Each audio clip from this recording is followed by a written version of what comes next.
Innamorati will meet under cover. That big word means sweethearts in Italian.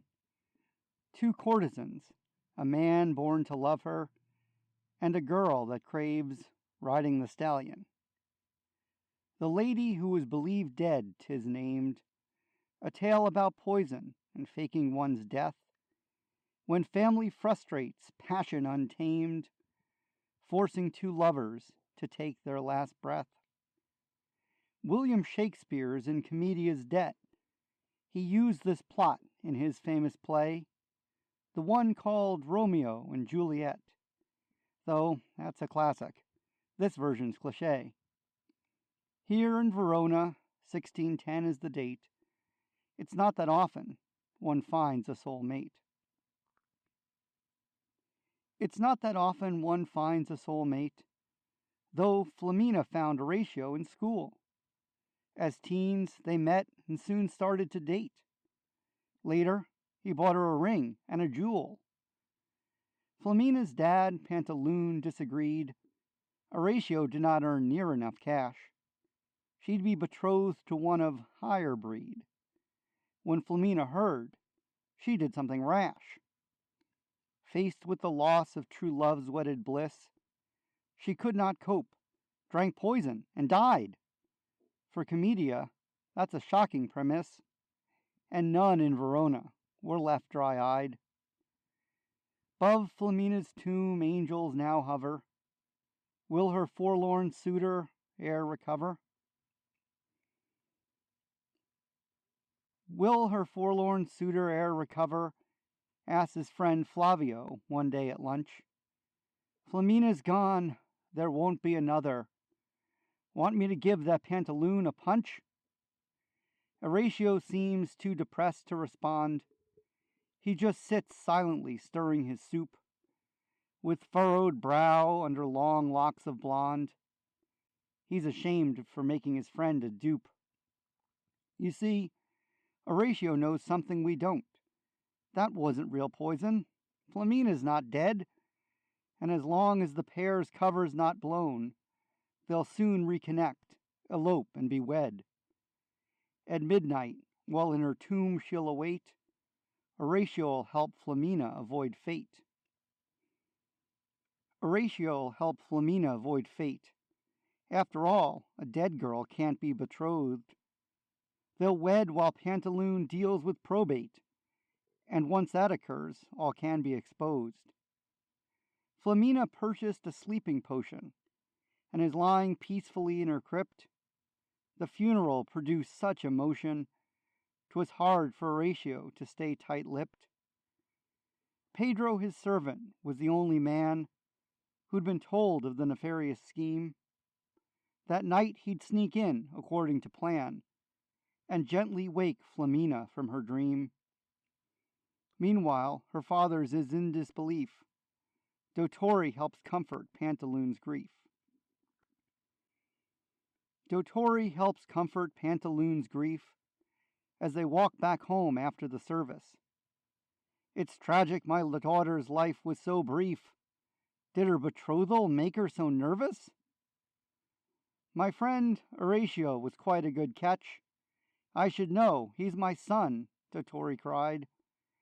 Anyone else would cause Flamina to retch. Forbidden their union is why she died.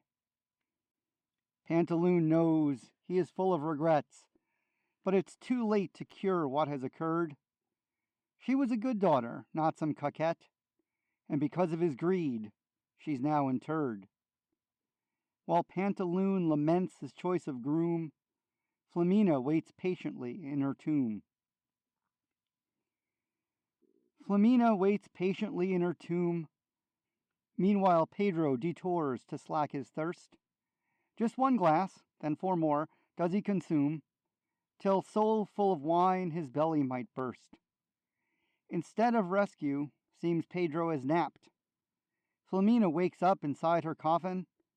It's dark, cold, and cramped, and she's feeling trapped. Thinks to herself, men fail me so often. Puts her back into it, opens the lid, wearing only a nightgown, her feet bare. removes the shroud, puts on the clothes she hid, runs off into the chilly night air. Meantime, on her way for an aperitif, Isabel is in danger from a thief. Isabel is in danger from a thief. She's Horatio's sister. Dottori's her dad. That night she sneaks out to get some relief from her beau, Flavio. Wants him real bad. But before they meet, she runs into a rogue. A scoundrel known as the Captain lies in wait. A lass like Isabel's quite in vogue. So at sword point, he says, "Let's go on a date." He's faster than Isabel, no contest. She's carried away over his shoulder. She kicks and she screams and beats on his chest, but yet in her firm grasp does he hold her. There's one more subplot, at least I assume.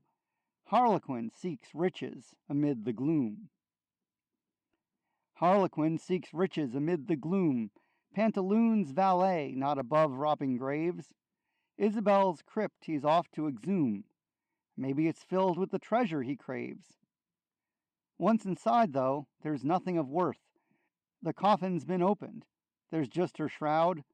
The burial garment is stained with earth, but could bring a few scuddy. He's not proud.